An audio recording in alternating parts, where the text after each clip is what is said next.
Good evening my dear students. మనం ఎన్ని రకాల చదువులు చదువుకున్నా ultimate goal of the student is earning of money.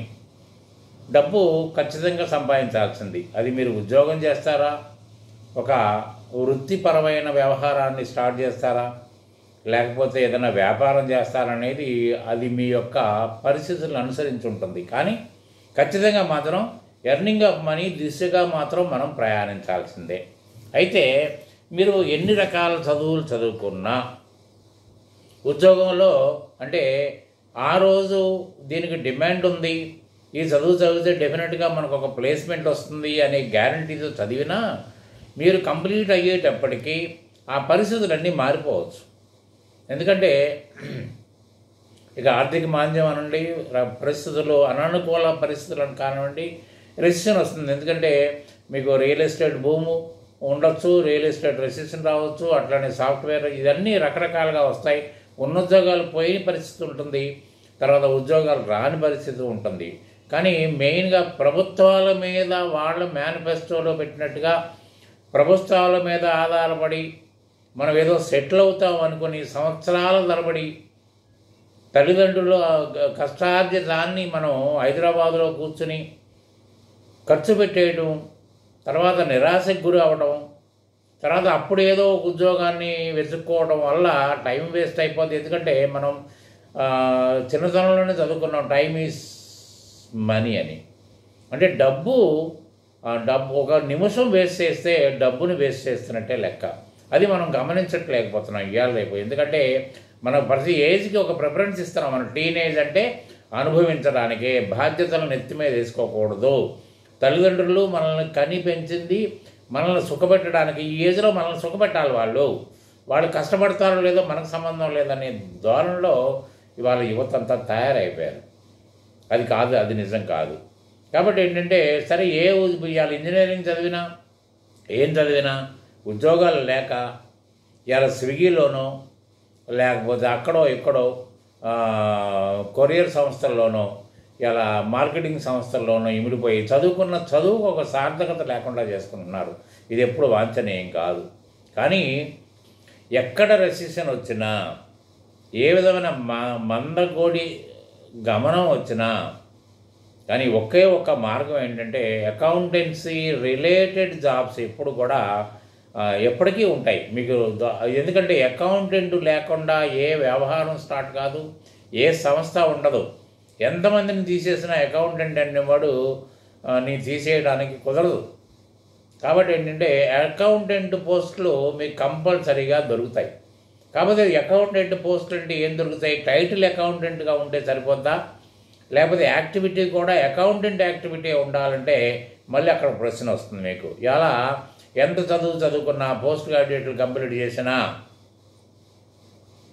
CA discontinue చేసి సిఏ ఆర్టికల్స్ కంప్లీట్ చేసి ఒక ఇంటర్మీడియట్ పాస్ అయినా కూడా మీకు జూనియర్ అకౌంటెంట్ పోస్టులే వస్తున్నాయి. కానీ ఒకటి మాత్రం దీంట్లో ఒక రహస్యాన్ని మీరు పక్కన ఒక రహస్యంగానే మిగిలిపోయింది. ఎట్లా అంటే మనం ఒక సీనియర్ లెవెల్లో, ఒక అకౌంటెంట్ లెవెల్లో బతకాలంటే మనకు చాలా రావాలి.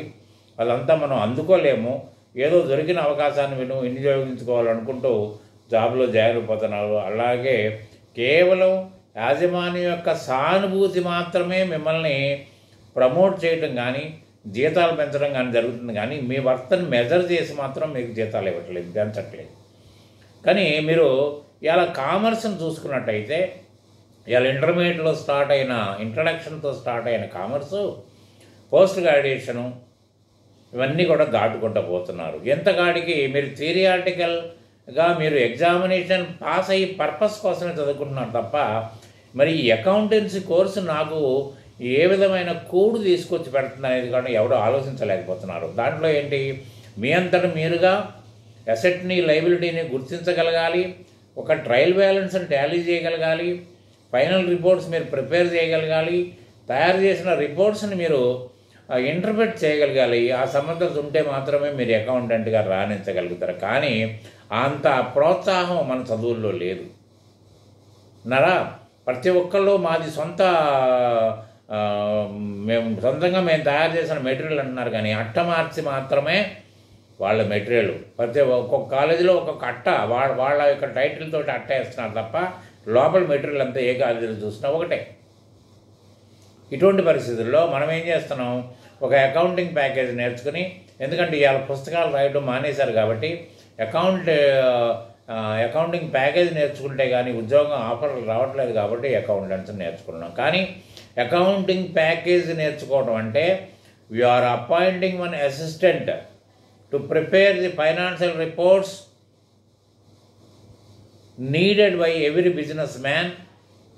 అది నాకు అందించాలని ఒక అకౌంటింగ్ ప్యాకేజీకి మనం అసిస్టెంట్గా భావించి మనం దానికి ఆర్డర్ చేస్తే ఆ అకౌంటింగ్ ప్యాకేజీ మీరు అనుకున్న విధంగా కేవలం ఒక జర్నల్ ఎంట్రీ పాస్ చేస్తే మిగతా వ్యవహారాలన్నీ అదే చక్కబెట్టి క్షణకాలంలో మీ ముందు రిపోర్ట్స్ యాక్యురేట్గా తయారు చేసి పెడుతుంది. కానీ ఆ యాక్యురసీ రావడానికి, తర్వాత ఈ రిపోర్ట్స్ అన్నీ సిస్టమ్ తానంతట తాను తయారు చేయడానికి తగిన శక్తి మీరు ఇవ్వాలి అంటే మీకు అసెట్ ఏంటి, లయబిలిటీ ఏంటి, ఎక్స్పెండిచర్ ఏంటి, ఇన్కమ్ ఏంటో మీరు ఐడెంటిఫై చేయగలిగారు.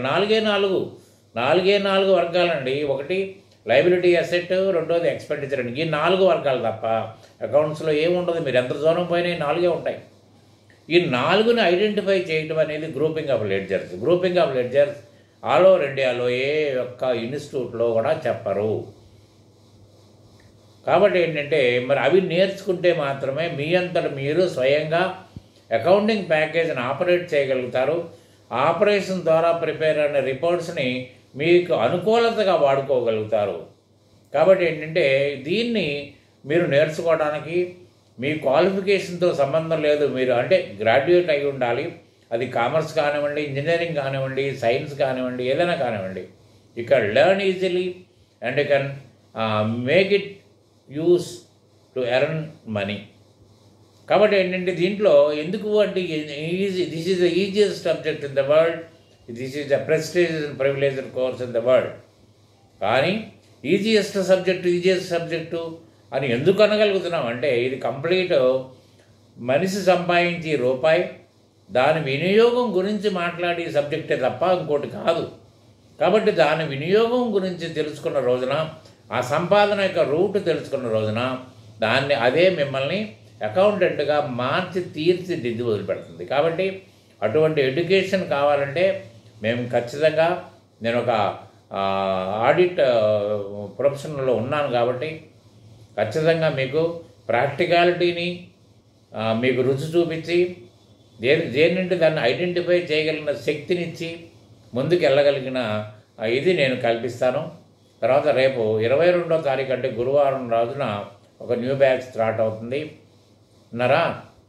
కాబట్టి మీరు నేర్చుకోగలిగితే సంపూర్ణంగా మీకు విద్య వస్తుందని మాత్రం నేను గ్యారంటీ ఇస్తాను. అది కూడా ఏంటంటే చేరినంత మాత్రం రాదు, మీరు కాన్సన్ట్రేషన్ చేయాలి.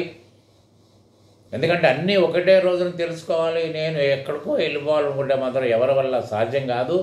నేర్చుకున్న ప్రతిదీ ప్రాక్టికాలిటీలోకి తీసుకురాగలిగితే మాత్రమే మీరు పెర్ఫెక్ట్ అవుతారు. అక్కడే మనం ఫెయిల్ అవుతున్నాం. ఫస్ట్ గ్రాడ్యుయేట్ వరకు చేసుకుంటూ పోయాం, కానీ ఎక్కడో కూడా దాన్ని ప్రాక్టికల్గా మనం ఇంతవరకు టేస్ట్ చేయలేదు. ఇప్పుడు టేస్ట్ చేయాలి. కాబట్టి ఏంటంటే రేపొద్దున మళ్ళీ మార్చి వచ్చేసింది. మార్చి తర్వాత మళ్ళీ ఇన్కమ్ ట్యాక్స్ వ్యవహారాలు స్టార్ట్ అవుతాయి. మీరు ఒక CA డిస్కంటిన్యూడ్ కానివ్వండి, CA చేస్తున్న వాళ్ళు కానివ్వండి, తర్వాత మీరు కామర్స్ గ్రాడ్యుయేట్స్ కానివ్వండి, LLBs కానివ్వండి, ఏ వర్గం అయినా మీరు ప్రత్యక్షంగా నేర్చుకోవచ్చు. రేపొద్దున దాన్ని మీరు ప్రాక్టీస్ చేయాలనుకుంటే దాన్ని మీరు వినియోగించుకోవచ్చు. లేదా ఒక పార్ట్ టైం అకౌంటెన్సీ ప్రొఫెషనల్గా మీరు మారచ్చు. ఏ విధంగా అయినా కూడా మీరు మారడానికి 100% ఛాన్స్ ఉందని నేను చెప్తుంటూ 22వ తారీఖు నాడు ఒక న్యూ బ్యాచ్ స్టార్ట్ అవుతుంది. If you are so interested you can contact me through my telephone which is clearly noted in the description column. అంతేగాని కామెంట్లో మీరు ఏదేదో వివరాలు అడిగి ప్రయత్నం చేయకండి. మీరు ఇంట్రెస్ట్ ఉంటే నాతో స్వయంగా మాట్లాడండి.